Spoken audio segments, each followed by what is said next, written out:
Aller et venir depuis chez eux librement quand ils en ont besoin, quand ils en ont envie, ces habitants de Saint-Martin-Vésubie en rêvent.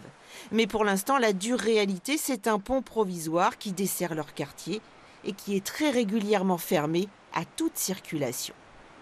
Aujourd'hui, l'ouvrage qui est fait, il est fermé chaque fois qu'il y a une vigilance jaune.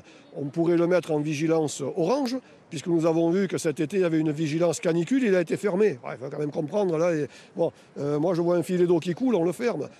Je veux dire, on est quand même assez responsable pour ne pas les mettre sur un pont s'il y avait une crue. Entre 80 et 100 personnes vivent dans ce quartier de Loutre compliqué d'accès. Des familles avec enfants, des actifs, des retraités, dont la vie au quotidien devient souvent un casse-tête à cause du pont. Si on veut aller au travail, donc faut prévoir, garer la voiture de l'autre côté, bien regarder le niveau de vigilance.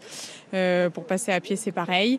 Les secours, on n'en parle même pas. Ils ne peuvent pas accéder. Donc s'il y avait une vraie urgence, ça voudrait dire une perte de temps énorme. Car faire le détour par le village et la route de Venançon est long.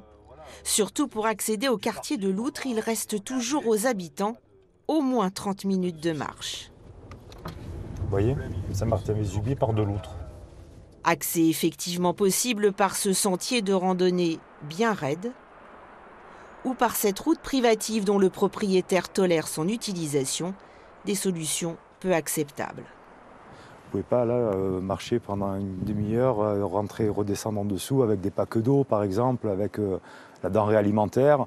Si vous faites comme moi de la reconstruction, retaper la maison, les sacs de ciment, de plâtre, tout ça, c'est pas possible. La métropole dit toujours étudier les options possibles avant de faire des travaux. Lassés, les habitants, eux, ont lancé une pétition qui a déjà recueilli plus de 1000 signatures.